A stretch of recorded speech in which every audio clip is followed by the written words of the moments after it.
ধরি আমার একটি এক্স ওয়াই তল আছে এবং এখানে একটি পথ আছে এবং এটা হচ্ছে ওয়াই অক্ষ এবং এটা এক্স অক্ষ।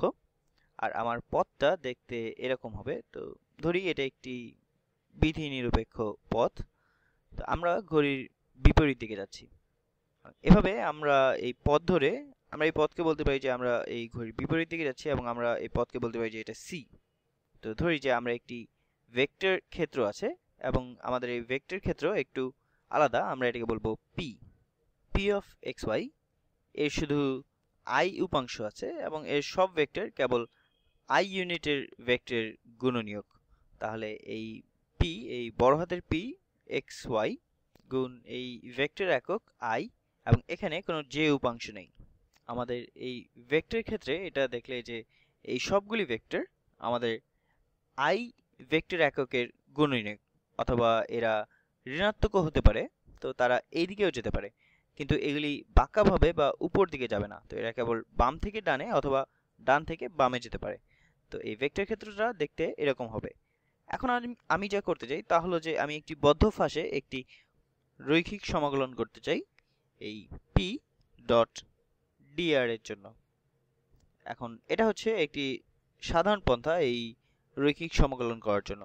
এখন দেখো যে এই ডিআর হলো ডিআর সমান সমান ডিএক্স গুণ আই যোগ ডিওয়াই গুণ জে ভেক্টর একক। এখন তুমি হয়তো বলবে যে এটা কি ডিএক্স ভাগ ডিটি গুণ ডিটি হবে না? আচ্ছা, আমি এখানে লিখে রাখছি যে এটাকে ডিআর সমান সমান ডিএক্স ভাগ ডিটি গুণ ডিটি আই যোগ ডিওয়াই ভাগ ডিটি গুণ ডিটি, যে এভাবে লেখা যায়। কিন্তু এখানে তোমার এই ডিফারেন্সিয়াল ডিটি আর ডিটি এগুলি কাটাকাটি চলে যায় এবং তোমার কাছে শুধু থাকে ডিএক্স এবং ডিওয়াই। তো আমরা এটা একাধিকবার দেখিয়েছি, এখন আমি এটাকে এমনই রেখে দেব। তা আমি হয়তো সাবধান থাকলে এই তৃতীয় প্যারামিটার নিয়ে কাজ করতে হবে না। তাহলে আমরা এটাকে এভাবেই দেখি যে ডিএক্স এবং ডিওয়াই। তাহলে এই ইন্টিগ্রালকে একটি রৈখিক সমাকলন হিসেবে লেখা যায় এই বক্ররেখা সি এর জন্য। তো চলো আমরা এটা এখানে করি যে এই পথ বা এই বক্ররেখা সি এর রৈখিক সমাকলন পি ডট ডিআর এর জন্য। তো এখন আমরা এই উভয়ের আই এর উপাংশের সহগের গুণ নিব। তাহলে আমরা পাচ্ছি, আচ্ছা আমি এটা সবুজ দিয়ে করি, না আমি এটা বেগুনি দিয়ে করি, হ্যাঁ। তাহলে আমরা পাই যে পি অফ এক্স ওয়াই গুণ ডিএক্স যোগ, আচ্ছা তো এখানে কোনো জিরো, এখানে কোনো জে উপাংশ নেই, তো এটা শুধু জিরো গুণ ডিওয়াই। তাহলে এটা জিরো, তো এটা লিখতে হবে না। তাহলে আমাদের এটা সরল হয়ে গেল যে আমাদের শুধু এই রৈখিক সমকলনটা করলেই হবে। এখন আমি বলছি যে আমরা যদি ঠিকভাবে করি তাহলে আমাদের এই তৃতীয় কোনো চলক টি দিয়ে এখানে কাজ করতে হবে না। তাহলে আমরা কেবল এক্স এর ভিত্তিতে এই সমাকলনের সমাধান করতে পারবো। তাহলে দেখি যে আমরা এটা করতে পারি কিনা। তাহলে আমরা প্রথমে সর্বোচ্চ আর সর্বনিম্ন এক্সটা বের করি। এটা দেখতে আমাদের সর্বনিম্ন এক্স এর মতো লাগছে, তো এটাকে আমরা এ বলি, এবং এটাকে আমাদের সর্বোচ্চ এক্স এর মতো লাগছে, তো এটাকে আমরা বি বলি। হ্যাঁ, আমরা যেটা করতে পারি, আমরা এই রেখাকে এক্স এর দুটি ফাংশনে ভাগ করতে পারি। তো এটা হচ্ছে ওয়াই অফ এক্স। তাহলে এই নিচেরটাকে আমরা বলি যে ওয়াই ওয়ান অফ এক্স, এবং এটা একটি সাধারণ একটি বক্ররেখা এবং আমরা একটি সাধারণ ক্যালকুলাসের সমস্যা করছি। তো এটা হচ্ছে এফ অফ এক্স। তাহলে আমাদের এটা হবে ওয়াই টু অফ এক্স।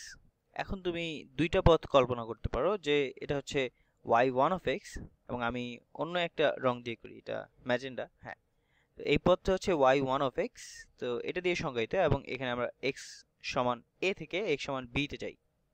এবং আরেকটা সংজ্ঞায়িত ওয়াই টু অফ এক্স দিয়ে যখন আমরা এক্স বি সমান বি থেকে এক্স সমান এ তে যাই।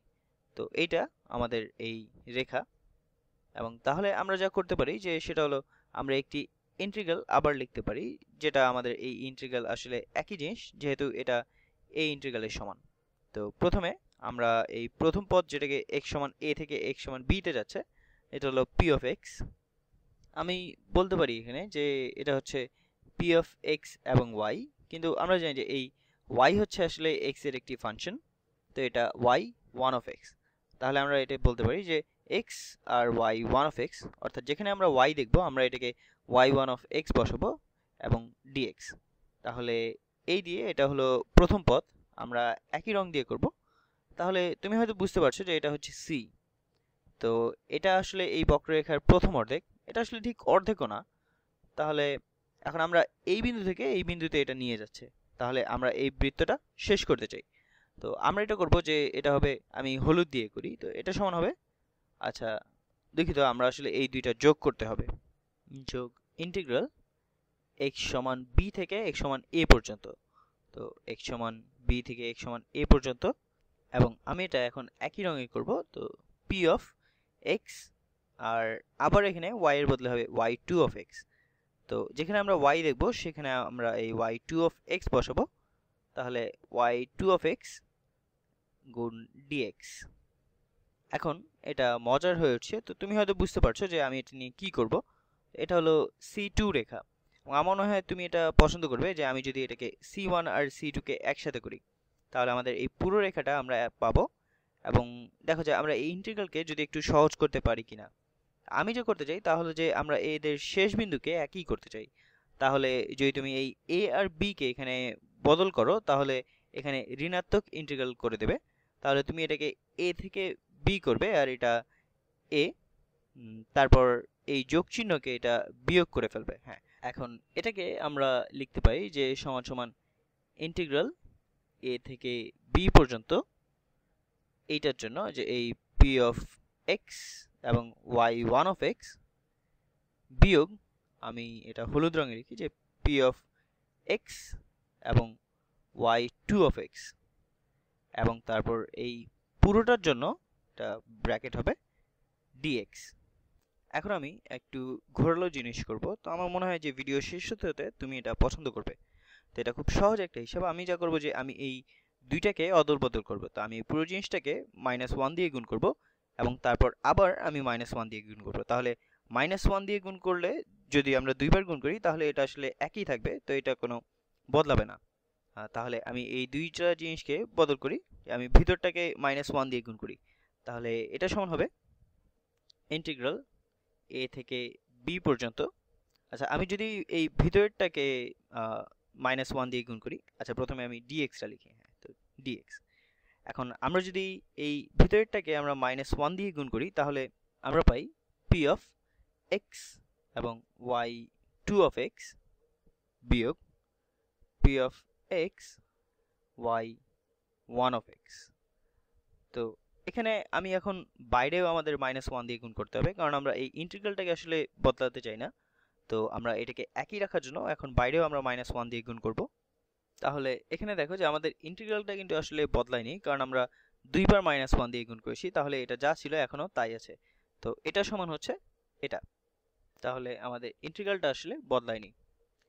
এখন আমি যা করব, এটা হয়তো তোমাদের কাছে একটু অপরিচিত মনে হবে, কিন্তু তোমরা এটা হয়তো পছন্দ করবে, কারণ তোমরা সম্প্রতি কিছু ডাবল ইন্টিগ্রাল করেছো। তাহলে এটাকে আমরা আবার লিখতে পারি যে নেগেটিভ ইন্টিগ্রাল a থেকে b পর্যন্ত। আচ্ছা, এটাকে আমি একটু নতুন রঙে করি, তাহলে এটা হবে p অফ x এবং y, এবং এর মান বের করব যখন y সমান হচ্ছে y2 of x, y2 of x, এবং যখন, আচ্ছা আমি এটা আরো পরিষ্কার করে লিখি, এখানে হবে y সমান যখন y2 অফ x বিয়োগ এই ফাংশনের মান যখন y হচ্ছে সমান y1 অফ x, এবং অবশ্যই এই সব গুণ dx। এখন এই বাক্যটা যেটা আমরা এখানে দেখছি আর এখানে এটা আসলে পুরোপুরি একই জিনিস। এবং তারপর আমরা যদি ধরে নিই যে এটার ডেরিভেটিভ, অর্থাৎ p এর পার্শিয়াল ডেরিভেটিভ, এই বড় হাতের p এর y এর সাপেক্ষে যদি এটা থাকে, তাহলে আচ্ছা আমি এটা আরো গুছিয়ে বলতে চাই, কারণ আমি চাই না যে তুমি সব গুলিয়ে ফেলো। তো আমি এটাকে আবার এখানে বাইরে লিখি, এই বাইরের ইন্টিগ্রালটা এটা সমান হবে, এটা আসলে বেশ পরিষ্কার একটা সমাধান। তো আমরা একটা সমাধান গড়ে তুলছি, এবং এটা শেষ করতে হয়তো আমাদের আগামী আরেকটা ভিডিও লাগবে। তাহলে আচ্ছা, এবং বাইরে dx। এখন আমি যদি ধরি যে আমাদের যে এই pটা আছে এটার পার্শিয়াল ডেরিভেটিভ এই y এর সাপেক্ষে, আসলে এটা আসলে ঠিক একই জিনিস, ঠিক এটার মতো এখানে যে p এর পার্শিয়াল ডেরিভেটিভ y এর সাপেক্ষে গুণ dy, অর্থাৎ এর ইন্টিগ্রেশন যখন y সমান সমান y1 অফ x থেকে y2 অফ x পর্যন্ত। এখন আমি তোমাকে বলতে চাই যে এই দুইটা জিনিস আসলে সমান, তো এটা বুঝতে আমাদের এখানে শুরু করতে হবে এবং এখানে যেতে হবে, তো যেখানে আমরা এটা দেখে অভ্যস্ত। তো আমরা এখানে এই ধরনের ডাবল ইন্টিগ্রাল আসলে দেখেছি এবং তারপর আমরা এখন প্রথম ধাপে আমরা বলি যে ঠিক আছে, আমরা এটা সমাধান করতে প্রথমে এই ভিতরের ইন্টিগ্রাল থেকে শুরু করি। তো আমরা বলি যে আচ্ছা, আমরা প্রথমে এটার ইন্টিগ্রাল নেই y এর সাপেক্ষে।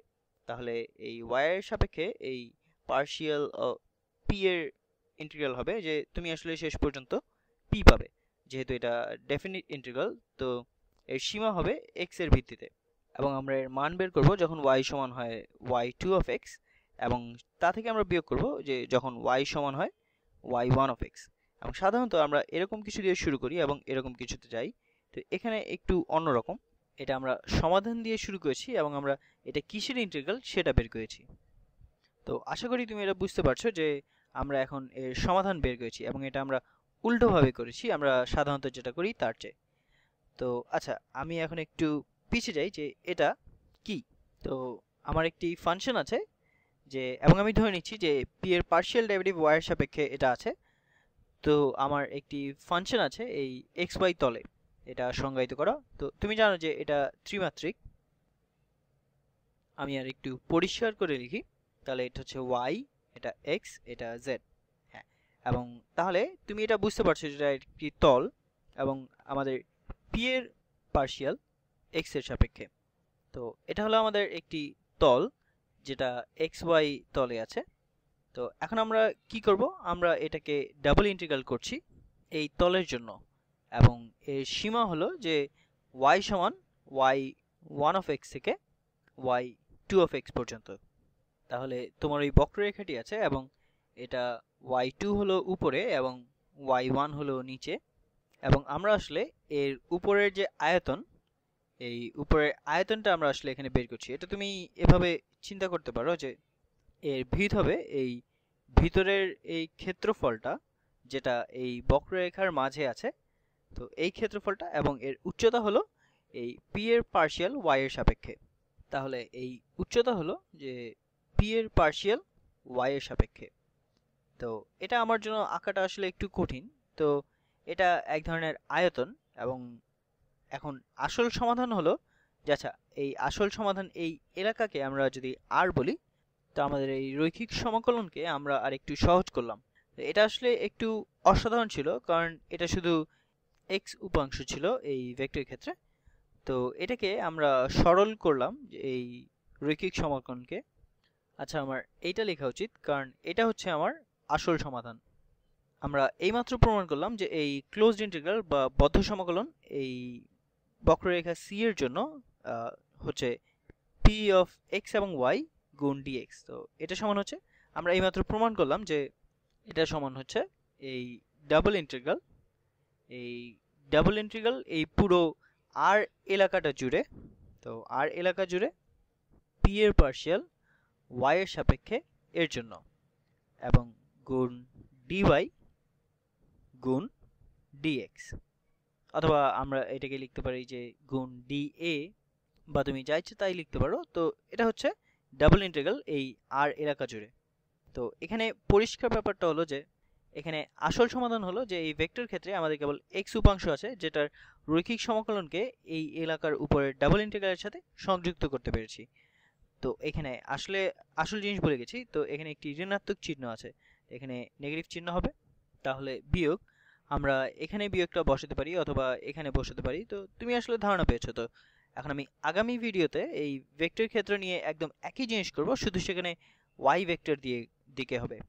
তো এবং তারপর আমরা এই দুইটাকে সংযুক্ত করব এবং তারপর আমরা গ্রিনের উপপাদ্য পাবো।